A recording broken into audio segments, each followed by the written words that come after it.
Outlaws Radio. We have a special guest on the show today from ABC's American Crime, Johnny Ortiz. How are you doing, sir? Great here, fabulous, having a great time. I just ordered some Domino's pizza, so I guess you guys are far away, so you guys can't have none. Oh, you're making me hungry now. So let's kick it off with the show. Talk a little bit about American Crime and your experience being on the show and stuff like that. Well, American Crime, it was a great experience because it was a show that put me on the spot. The show talks about human faith, human spirit, human rights. And I play a young kid that's naive, that lives with a single parent, and basically because of certain situations he put in this situation. But I recommend everybody to watch it. It's on Netflix right now. Oh. So it's a great show. But I guess at the end of the day, I love doing, if you haven't seen some of my other previous work that I've done, I love to do stuff that is based on real situations and real life stuff that happens. All right. Now, on the show, you were in season 1 and you played the character. Tell everybody a little bit about who your character was and dig in a little bit. I know you touched on it a little bit, but. I played Tony Gutierrez, who's a young kid, the father of Benito Martinez, who's my other co-star. And basically, Tony, he's a young kid that he's trying to grow up fast. He's kind of naive, and because of him put certain situations of a crime that's committed, it involves all these people, and I'm one of them that's involved in it. And because of that, they put me in juvenile facility, and going into juvenile facility, you start seeing what being next to people that are doing bad stuff kind of makes you, influences you to do other bad stuff, and how he kind of starts, getting off the edge, and he's kind of wants to be independent, wants to be his own person. His dad really loves him and cares for him. So the show is pretty interesting because at the end of the day, it involves like different characters, and this one crime involves all this different family and how it affects them. Nice. So the first season centers on race, class, and gender politics as it follows the lives of the participants in the trial who are forever changed during the legal process. So my question is, how does it make you feel that you are acting on a show in which those same topics are very relevant within society today? Well, I said I love hitting subjects that are very based on true stories, but I think as an actor, I have an opportunity to have a voice, and because of that voice, I use it a lot to going into juvenile facilities, going into schools to talk to kids. Actually, here in California, we just had a huge meeting with California Endowment, which is a bigger organization that helps a lot of charities and has basically built a homeboy industry in California. And we had a meeting with them, and we spoke about the real situations about solitary confinement inside jail and juveniles in prisons. And because of what we spoke, there's no more solitary confinement in prisons and in juveniles here in California. Oh, the nice. movement still begins, and we still wanted to reach in different places. Because if you don't know what solitary confinement is, it's basically where they put you in a little room and you're there for 24 hours, not doing nothing, just sitting on your cell, watching bricks. And it's not very healthy mentally. So when people are there for 2 or 3 months in solitary confinement, it's not healthy for them. So stuff that I like to do, and I guess talk about subjects that are based on real situations. Nice. All right, that's fantastic. We're talking with Johnny Ortiz from ABC's American Crime. Now let's get into a little bit of your background. When did you first start acting, and when did you realize that this is what you wanted to do? Well, I remember being 5 years old and calling 411 and asking, how do you become an actor? Wow. I was 5 years old, and I always wanted to be an actor, but I never knew how.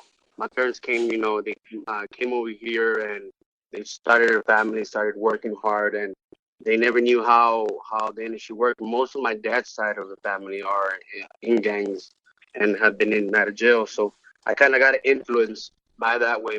My mom's side, they're all in Guatemala, so they were all her family was over there. So I was more influenced by my dad's side of the family. And I grew up, gang banging, and I just seen myself dead in a wheelchair in prison.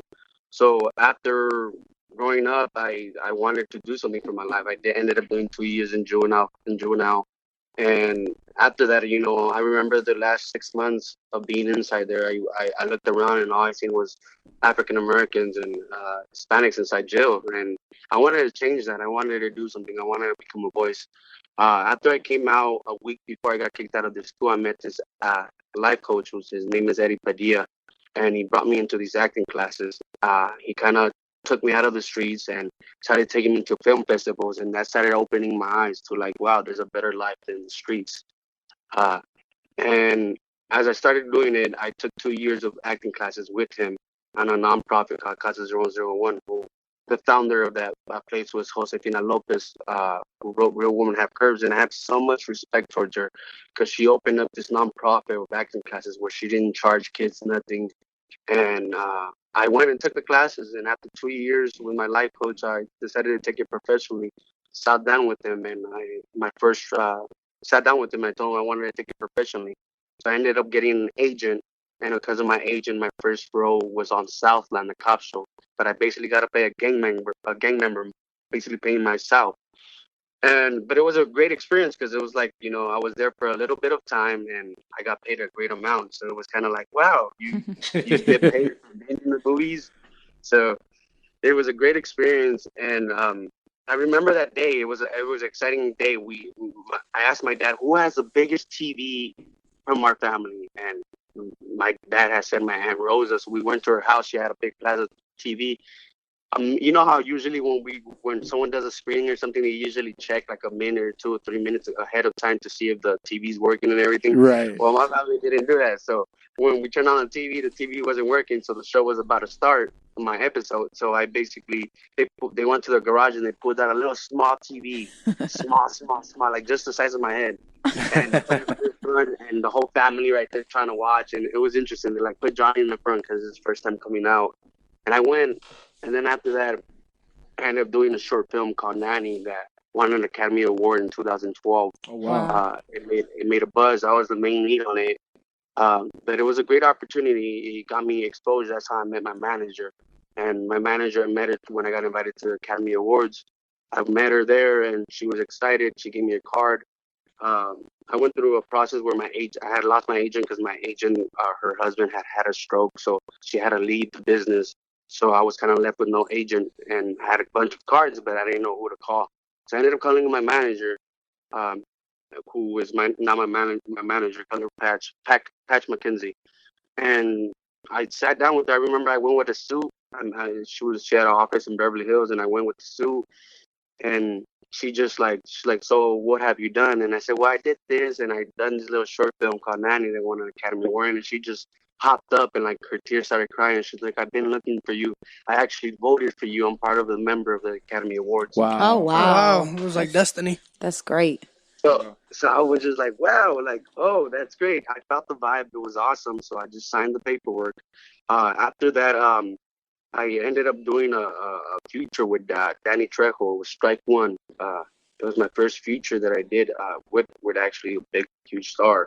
And it was exciting because it was my first time being on set, but just the whole vibe, the whole learning, cameras rolling, all that was fun, learning all that stuff when you're new to the industry.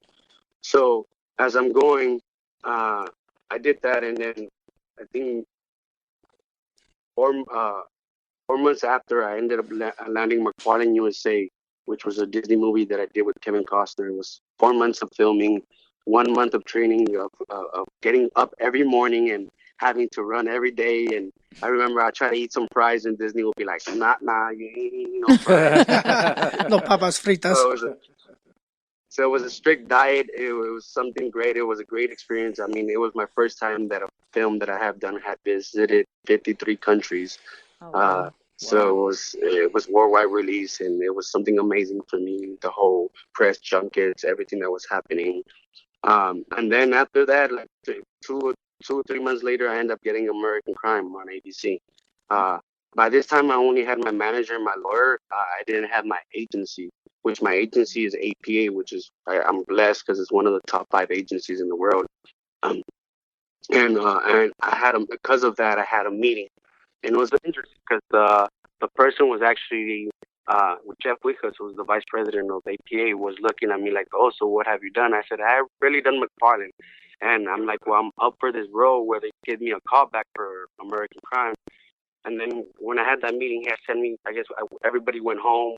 When I went home, I ended up finding out that I booked it. So when I come back for the meeting, he's like, so anything else new? And I said, well, I booked American Crime. And then it was just like, boom, like, I'm signing you. And I signed with him. And after that, doing American Crime, that was shot in Austin, Texas, which was a great experience. John Riley, who had barely won an Oscar from 12 Years Slave, just flew in town because I was in Austin and shook my hand and said, you're going to be part of my show. That was just a huge, great experience. I mean, working with John Riley, who's just fabulous and very humble at what he does, gave me the opportunity to portray this role, and it kind of like took me off this road. It kind of changed my life drastically. And since that day, I know it's like I always tell people, it's not how you started life, it's how you finish. Mm-hmm. And if it doesn't challenge you, it doesn't change you. And it's simple as that. Nice. I like that a lot. Yeah. So after that, I ended up doing I got a couple offers, and there's left to right, and I ended up choosing this independent film called Soy Nero, which talks about green card holders.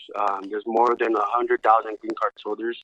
And by I mean green card holders, they're people that fought for this country, that lived here their whole life and that got deported.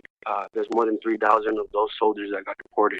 Wow. So it was an interesting story to hit, and I ended up people started getting deported since the Vietnam War. Wow. So it was a subject that I wanted to hit. It was in a shoot in Mexico and in the United States. So I ended up taking it because it was a great role, and it was also an experience of filming in different places in the country. So when I did it, and ended up going to the Berlin Film Festival as main selection. Out of 7,000, 18 were picked, and mine was one of them. And we went there. We celebrated. It was a great premiere. The movie was already going to get distributed. It already had distribution. So it's right now, it got European release distribution. It's right now in France currently. Came out in France September 21st. So I'm very happy. There's been fans taking pictures of it and stuff like that. I wasn't able to go to France because I was taking care of other business. And then after that, doing Soy Nero, I ended up doing everybody asked me, what's some dream role that you want to do? Well, I always wanted to be on a superhero TV show and movie. I ended up landing this superhero TV show that I did with Hulu and Paramount. The director is Alfonso Gomez, who directed American Horror Story and Glee. Wow. And I ended up playing a character that is so great, it's so awesome. Have you seen basically Shark Boy and Lava Girl? Do you guys remember Shark Boy and Lava Girl? Yeah, sure. I have a 10-year-old daughter, so I was forced to watch that. So it's kind of like a kid that draws these characters, and these characters come to life. So I'm one of these characters that come to life. In the characters, I have a yellow Harley Davidson. So I ride a motorcycle, so it's pretty awesome. And it's a futuristic type of world, so it's like there's magical powers and all that. So we just got the first pilot done. We just saw and everything, and then we're ordered to do the rest of it. So I'm super excited to start filming that. And it's just everything that's been happening, But at the end of the day, I'm all about giving back, because I grew up with having nothing, and I see a lot of actors that have a lot of great stuff. And it's on them if they want to come back into the community or not. I actually, go to a lot of juvenile facilities. I go to talk to a lot of kids. I'll do the most that I can when I have time off. Nice. Fantastic. More with Johnny Ortiz from ABC's American Crime when we come back here on The Outlaws. The Outlaws Radio Show on the FCB Radio Network. And we're still here with Johnny Ortiz from ABC's American Crime. Now, you talked about a lot of the projects that you're working on. Do you have one that you've done that you enjoyed the most, that was your most favorite, the one you had the most fun on, anything like that? Well, all of them were great experiences, but one of them that I can say that I really loved, was Soy Nero. So this is one scene where there's like, I had to get it was 1 month of training, of military training, because I had to really get on fit because we're filming in the desert and all that stuff. So there's this one scene where I have to cross the border, and I have to run like almost like I can say half a mile. And I have Wow. to run super fast. But when I have to run super fast, and each each each step that you take of your feet, there's a firecracker put on the side, and there's many like going along the side of almost half a mile. So when I'm running, there's these firecrackers just blowing up Oh my on the gosh. air. Like Wow. it's beautiful. Like the sky was just lighting up with a bunch of firecrackers. Wow, I have to run in the middle of this whole scenario. It was amazing. It was a beautiful experience. I mean, it looked like I was in a romantic set. Oh my gosh. Wow. That's awesome. That's awesome. So that was a fabulous experience. I mean, of course, getting inside the Humvees, having all this equipment for me, always playing a new character and requires that there's going to be props, and it's always interesting to see how props sets up everything. So, I know you mentioned earlier about a type of show or movie that you might have always wanted to be on. Is there maybe an actor or actress that you've always dreamed about acting alongside with in some type of film or TV show? Well, there's tons of actors that I would love to act with. Robert De Niro, my Leonardo DiCaprio. Actually, my co-star from this TV show is actually the Hawk. The Hawk. Well, his name is Forrest Goodlam. He played. Have you seen The Revenant? Yeah, I have. He plays Leonardo DiCaprio's son. His character's named the Hawk. So he actually got to work with Leonardo DiCaprio. Leonardo DiCaprio is a great actor, I think. Absolutely. Somebody that I would love to work with. Well respect. And it's funny that he just won an Oscar and he's done so many work. Right. Took him long enough, but better late than never. Right. Right. He deserves it. Absolutely. So let everybody know once again, real quick, the new project that you're working on. Let everybody know if there's anything that they can go check out, and give people your social media, your Twitter, stuff like that. Well, I'm always doing some creative, fun stuff. I'm always somewhere interesting. So if you guys want to follow me, I'm on social media on Mr. Johnny Ortiz, MrJohnnyOrtiz, and I'm always doing something interesting. So you guys see it, you'll see it. I also actually just opened up my restaurant. So if you guys are here in California, it's 2729 North Broadway. 90031, and it's Cachapalitas. Out shrimp tacos, burritos, tortas, anything that you can possibly think of. Sounds so good. Look, I'm fat, and that just really made my stomach go crazy. None of us in the studio have eaten anything yet. You're just teasing us with food. Domino's and now really, really, really good burritos. Well, see, in my tacos. The high school I went to was actually predominantly Hispanic, so probably about 80% of the population was, from either Puerto Rico, Mexico, Ecuador, things like that. So I'm very, I guess, privy to the taste and smells of Hispanic food, and it's probably my favorite. It is my favorite. I have a girlfriend that's from Estonia, from Europe, and she loves the Mexican food. It's just, she loves it. She's like, anywhere, she said in Europe, she was always trying the Mexican food. I love Mexican food. It's awesome. Absolutely. So really quick, earlier in the interview, I heard you had a dog or two. What kind of dogs do you have? Well, I had a couple of them, but a couple of them been here for a long time. So some of my first dog that I had was Rocky. It was a German Shepherd. He was a rescue dog from the Canine Center. So we had to pick him up. So I had a German Shepherd, but he just passed away. He was old. Oh wow! So he passed away. But had that one. I have two Rottweilers. One's called 7 and the other one's called 11. I like that. All right. Thank you so much for joining us on the show and spending some time with us, Johnny. We really appreciate it. Appreciate it.